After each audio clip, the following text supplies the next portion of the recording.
The Myth of Meritocracy. The hardest working person I know isn't rich. Maybe yours isn't either. Maybe it's your grandmother, the woman who worked her entire life and still died owing somebody money. Maybe it's your mother, the woman who stretched groceries, stretched paychecks, stretched herself so far that exhaustion became part of her personality. Maybe it's the warehouse worker whose knees gave out before they could retire. The nursing assistant lifting people twice her size for wages that barely cover rent. The home health aide caring for someone else's parent while praying her own lights stay on. The single mother working 2 jobs, skipping meals, losing sleep, doing everything society told her to do, and still falling behind. You know that person. I know that person. Maybe you're that person. America is full of that person. And that's a problem. Because from the time we're children, we're taught that success belongs to the people who earn it. Work hard, sacrifice, stay out of trouble, play by the rules. And eventually, you'll get what you deserve. That's the promise. But see, promises are funny things. Because eventually, reality shows up and she starts asking questions. Questions the story can't answer.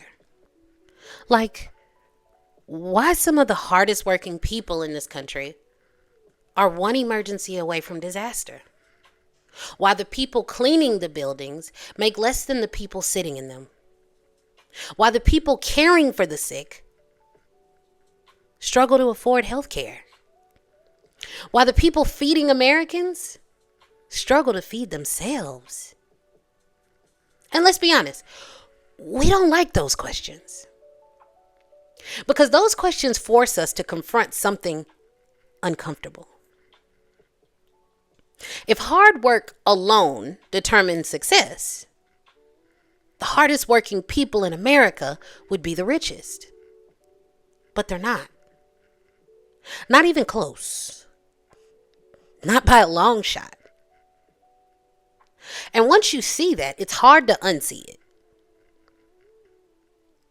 Tonight we're talking about meritocracy. The promise. The myth. And the asterisk. Welcome to You Oughta Know Betta. I'm AJ Miller.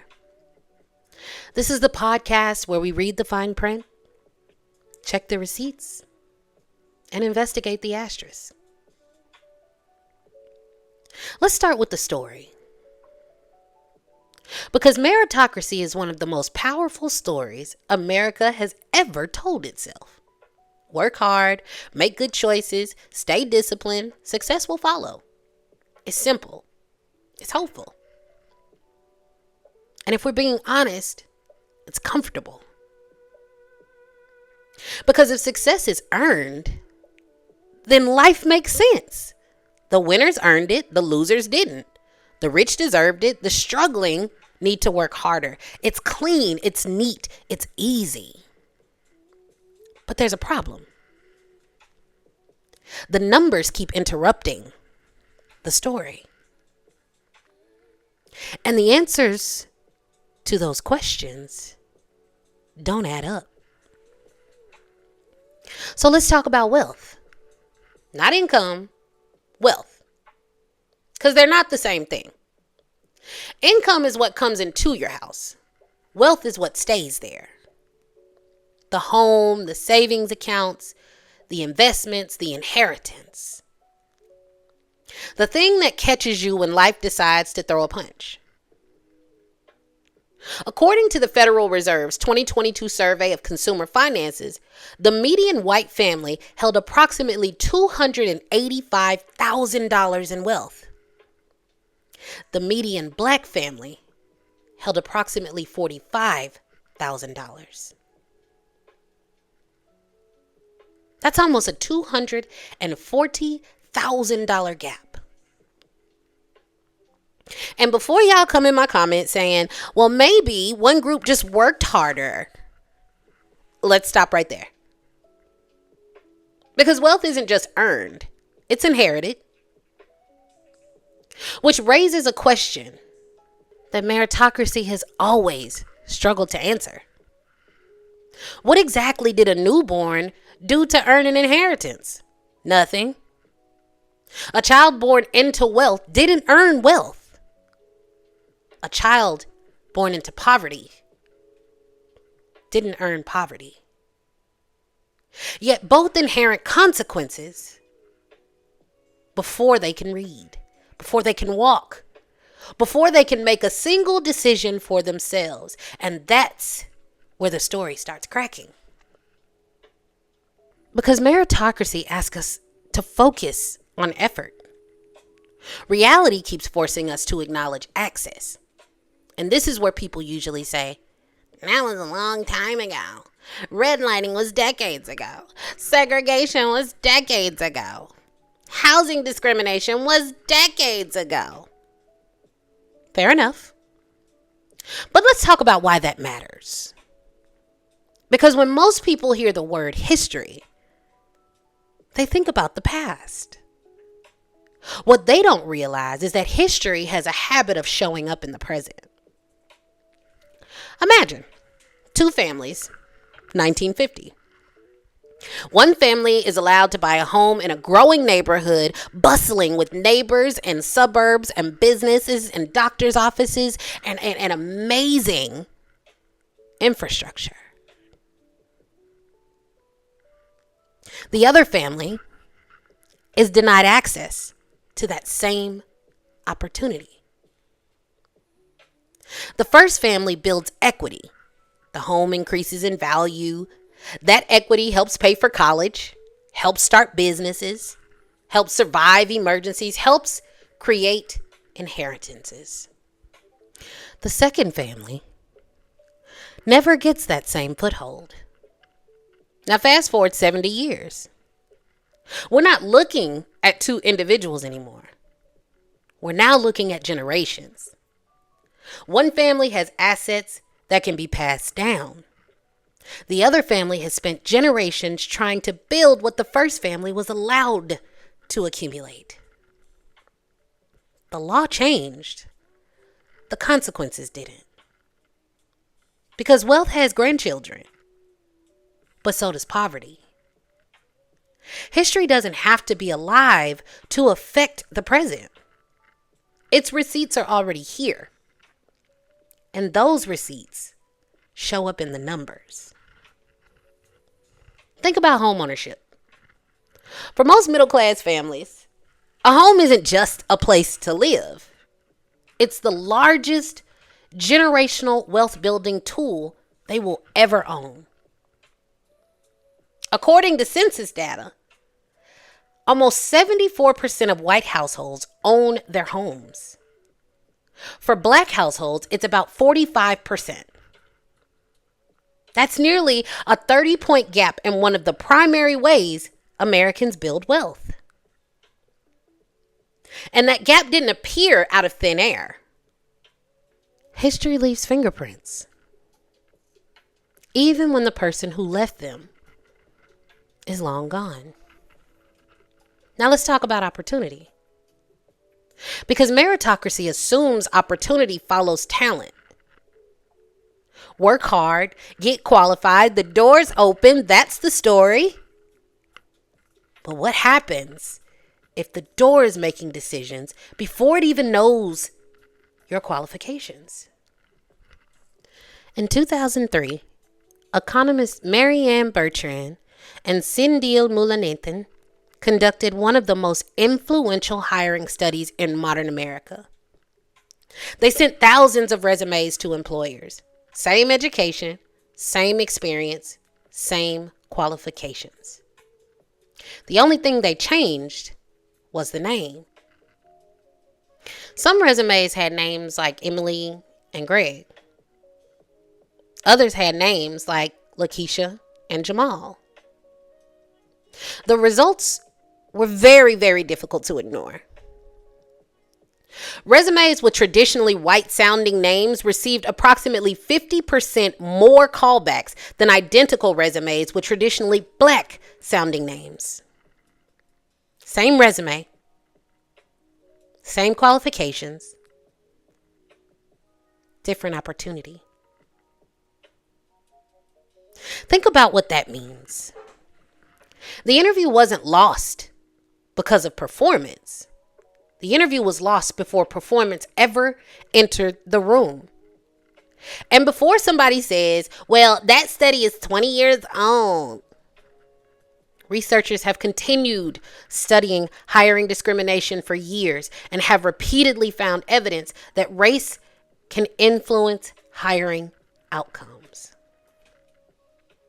That's important because meritocracy assumes opportunity arrives after performance. But if opportunity is being filtered before performance is evaluated, then effort isn't the only variable in this equation. Now, is it? And as a black woman, this conversation has always felt strange to me. Because I didn't get the benefit of being told, just work hard and everything will come to you. I was told I had to work hard. And then I had to work harder. And then I had to collect credentials. And then in the process of collecting those credentials, I had to be better than everyone else in my class to receive just a little bit of what they may receive. Then I had to collect experience. But in that experience, I had to make sure that my hair didn't offend people. That I wasn't the angry black woman in the room. That I double-checked everything that I said so that my ideas would be valued. Then I learned something that nobody ever mentioned in the sweet motivational speeches that they tried to teach us in school. Sometimes the obstacle isn't effort. The obstacle is perception. Sometimes you're not being evaluated against the standard. You're being evaluated against the stereotype. And those are not the same thing. Black women working full time typically earned about 66 to 69 cents for every dollar earned by white men.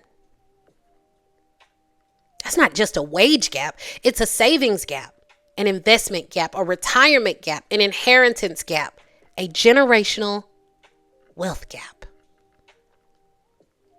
Every missing dollar today compounds tomorrow. And it's my job to figure out how to fill in the gap.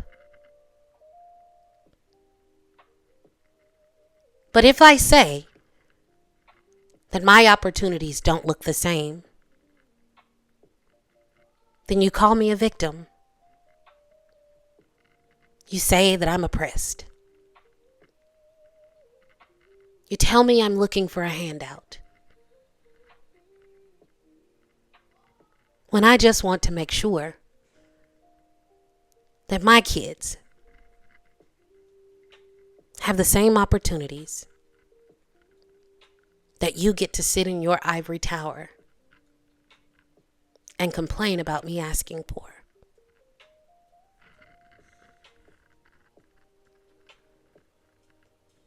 And that's why meritocracy can feel so frustrating to people like me. Because when the outcomes don't match the effort, the story starts demanding explanations from the wrong people. Instead of asking why the barriers exist, it asks why the person didn't overcome them. And maybe that's the question that meritocracy never wants to answer. Because if hard work is the key, how do we explain the people working the hardest and receiving the least? You remember the home health care aide, the nursing assistant, the warehouse worker, the farm laborer, the people whose bodies are carrying entire industries on their backs. If effort alone determined outcomes, many of those people would be among the wealthiest Americans alive. Instead, millions are one emergency away from financial crisis. According to Federal Reserve data, a significant share of Americans would struggle to cover an unexpected $400 expense without borrowing money, selling something, or missing a payment. Think about that. One car repair, one ER visit, one broken appliance, and the entire financial picture changes. Does that sound like a country where hard work guarantees security? Or does it sound like a country where security is distributed unevenly? Now, don't misunderstand me. Effort matters. Education and discipline matter. Good decisions matter. Nobody is saying otherwise.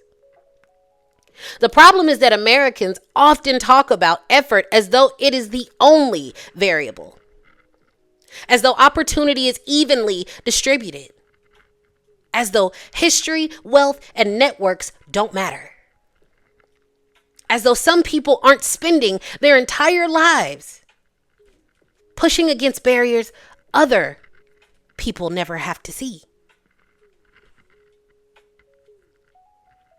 Oh, and here's my favorite contradiction. America has no problem in acknowledging inheritance. No problem acknowledging old money, family connections, legacy admissions, networking, nepotism. But somehow, the moment somebody points out structural barriers, we're told everybody starts on the same playing field. Really? Because that sounds less like meritocracy and more like selective memory. Meritocracy is the only game where people insist the race is fair after some runners were allowed to start 3 laps ahead. And somehow, pointing out the head start becomes more controversial than the head start itself. Maybe that's why this conversation needs to happen. Why it matters. Because the myth of meritocracy doesn't just shape economics. It shapes how we see people. If success is always earned, then struggle must be earned too. If wealth is always deserved, then poverty must be deserved. If outcomes tell us everything, then we never have to investigate the process. We never have to ask who got opportunities, who got obstacles, who got second chances, who got written off. We only look at the scoreboard. We never examine the game. The hardest working person I know still isn't rich. Maybe yours isn't either. And maybe that's where we should leave this conversation. Not with an answer, with a question. If hard work alone determines success, why are some of the hardest working people in America still struggling? And if the answer is an effort, what the hell is it? I'm AJ Miller, and this has been You Oughta Know Betta, the podcast where we read the fine print, check the receipts, and investigate the asterisk. Good night.